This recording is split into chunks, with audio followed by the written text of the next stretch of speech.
again.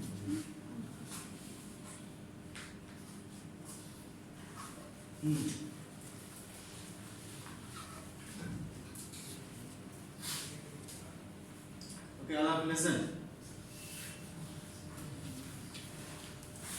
Okay, today's topic is mechanism of photosynthesis. In previous class, you learned about the events of photosynthesis. What are the main events?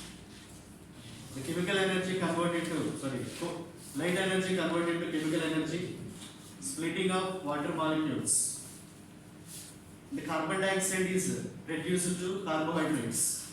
These events occur in photosynthesis.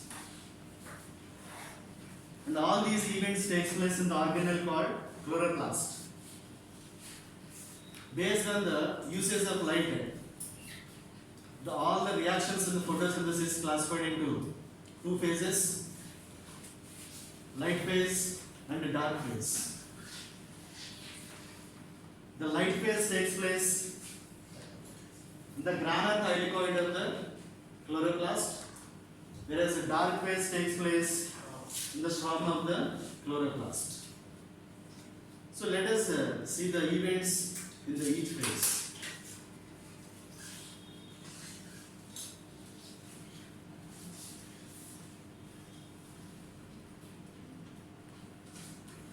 First one, light reaction.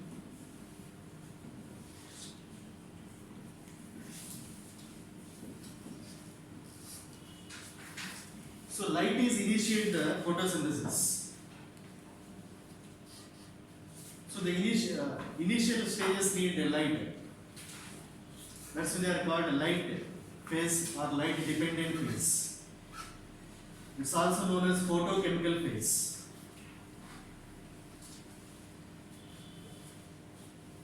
It takes place in the grana thylakoid.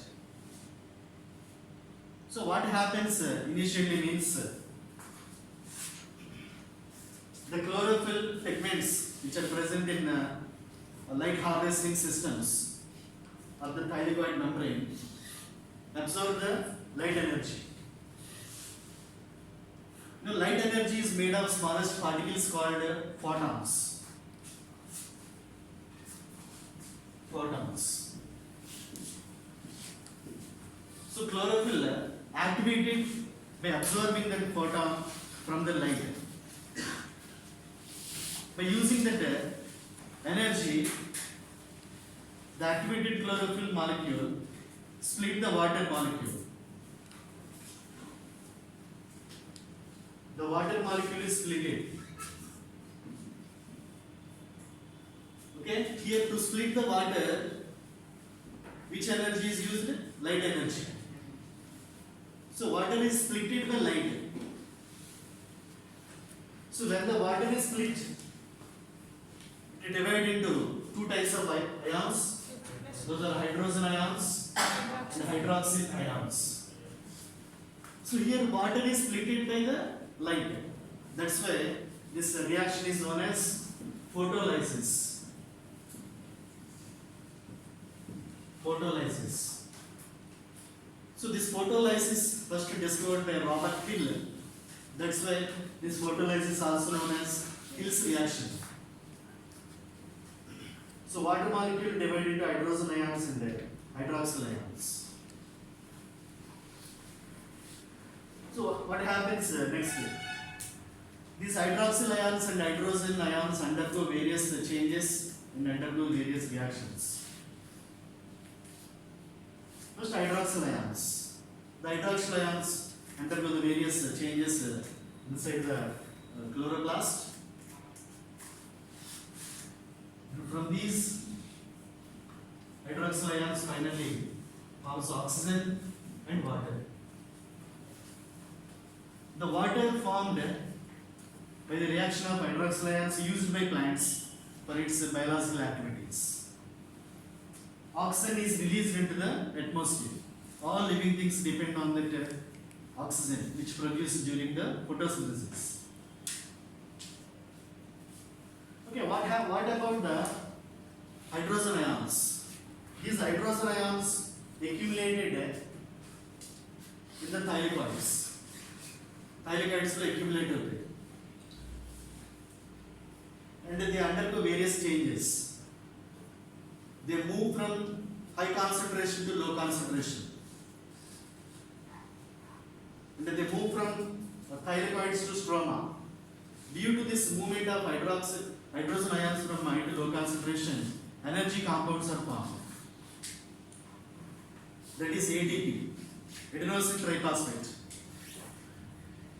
Moreover, in the thylakoids there is a molecule called NADP. NADP receive that hydrogen ion and form the NADPH.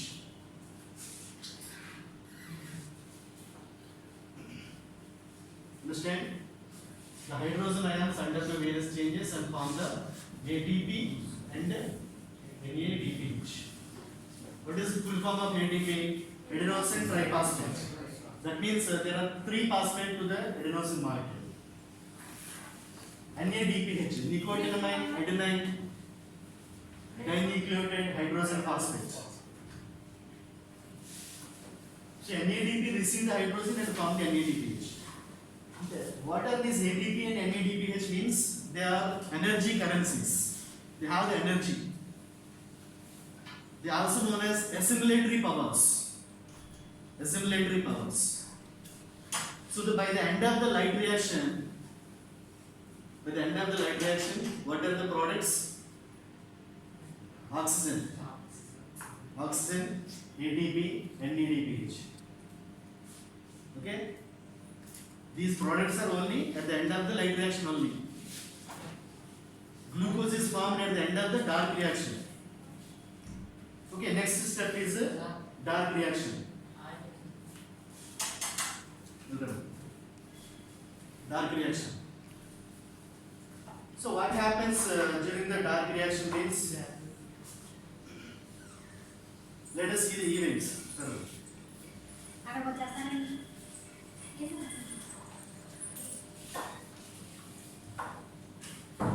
So during the dark reaction, the carbon dioxide convert into glucose.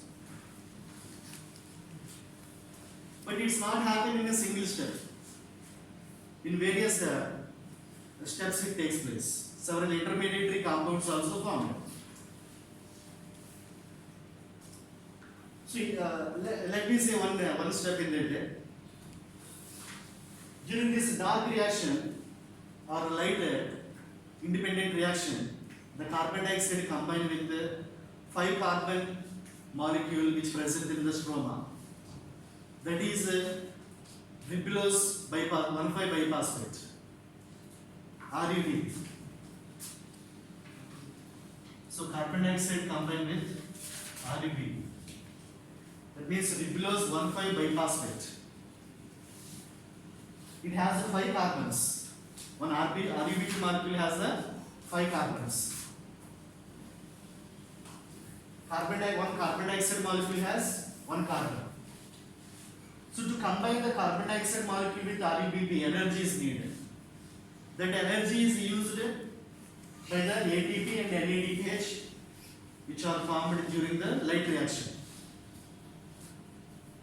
And moreover, an enzyme also needed to combine the carbon dioxide with RUBP. That enzyme name is Rubisco enzyme.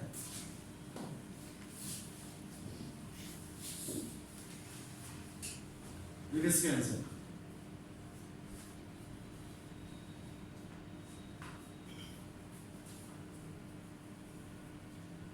So later, the glucose is converted into complex carbohydrates. Those are starch and cellulose. So what are the end products of photosynthesis? Glucose, oxygen and water.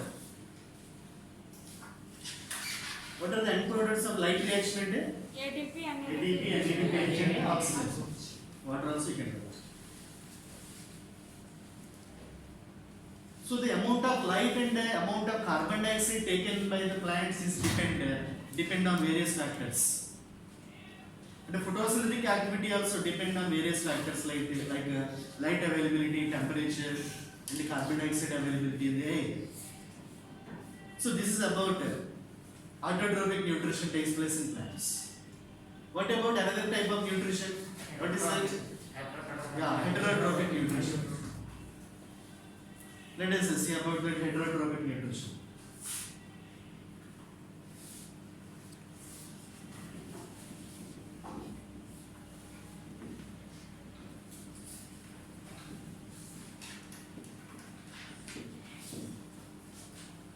Animals, usually almost all animals and some plants perform this heterotrophic nutrition. But the strategy is different. Based on the type of food, based on the availability of water and body design, heterotrophic organisms perform various strategies to take the food. That's why heterotrophic nutrition is of different types. Mainly on the type of food and body design. From unicellular to multicellular, these strategies are highly different. For example, you see the pictures. This is the bread mold. That means fungus from the bread. So what type of heterotrophic nutrition you can see in the fungus? It do not take the food into the body and do not break like human beings. They break down the food outside the body and absorb through the body surface. Understand? Break down the food outside the body and absorb. This type of nutrition is known as saprophytic nutrition, which is one type of heterotrophic.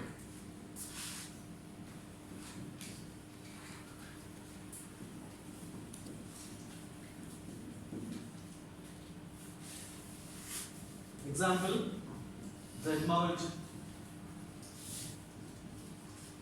some type of mushrooms, or some are examples. Saprophytic. Yeast also. And some organisms like a Cuscuta plant, they derive the nutrients or food from other animals, but they do not kill them. So deriving nutrients or food from other animals without killing it is called as parasitic nutrition. Parasitic nutrition. You can see this type of parasitic in plants and animals. Do you know which plant performs this parasitic? Dodder. Cuscuta plant. It's also known as dodder. Bangaru Tegan good under the It's a weed actually, weed. There is no use for us. It grows on other plants.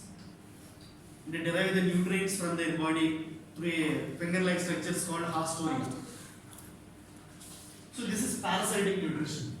Some animals also follow this like leech, jalagan. Okay. Next, some animals take the entire food into the body and break down inside the body. It's mostly in a complex multicellular organisms like human beings. What we do? First we take the food into the body and that is digested inside the body. This type of nutrition is called halozoic nutrition.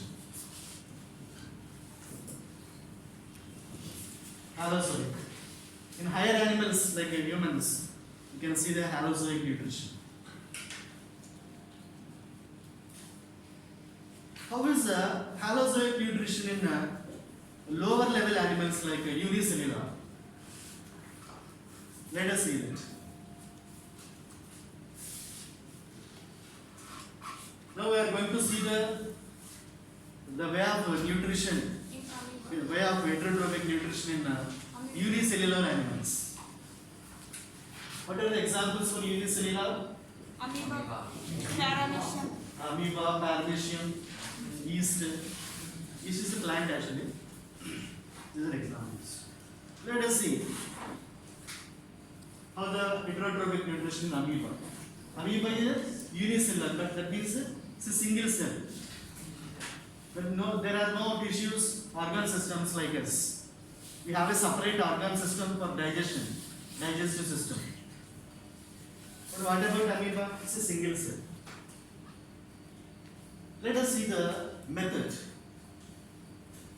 You learned previous classes about the structure of amoeba. What are these finger-like structures? Pseudopodia. What are these? Pseudopodia. Pseudopodia is actually the plasma membrane. Amoeba protrude its plasma membrane backward and forward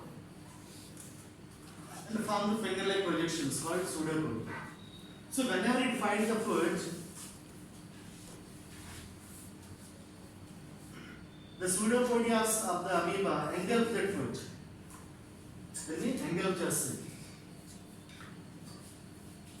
And when completely engulfed it, around the food particle, a round structure is formed.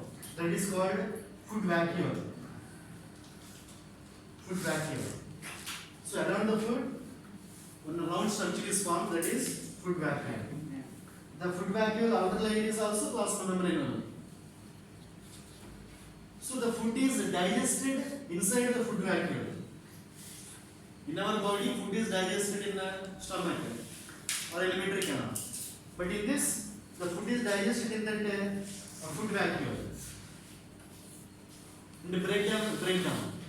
After digestion, the digested nutrients are diffused into the cytoplasm. Vacuole చుట్టూ ఉన్న membrane ద్వారా cytoplasm లో diffuse అయిపోతుంది. What about the undigested food material? Leaves outside. So the vacuole moves to the periphery of the plasma membrane and the break there. That undigested food material moves outside through the diffusion process. Diffusion.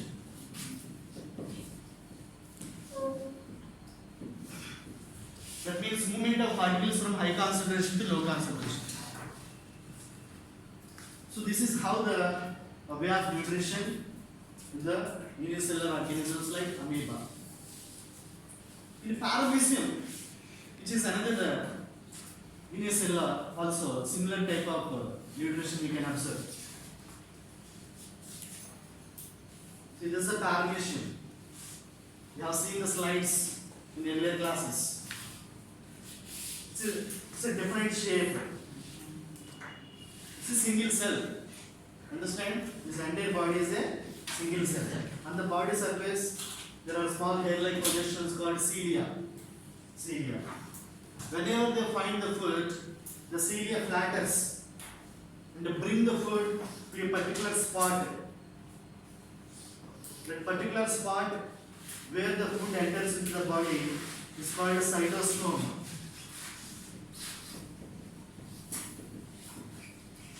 Cytostome.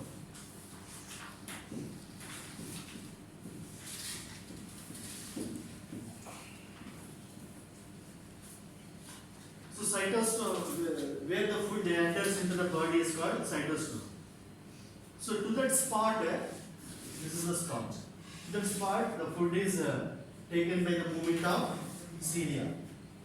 And inside, whenever the food enters inside, like in amoeba, food vacuole is formed. Food is digested in the food vacuole and it diffuses into the cytoplasm. So this is how the halozoic nutrition in the lower animals like unicellular. In nationals you will learn about halozoic nutrition in higher animals like human beings. Understand? So you write the differences between light reaction and dark reaction. That is a homework.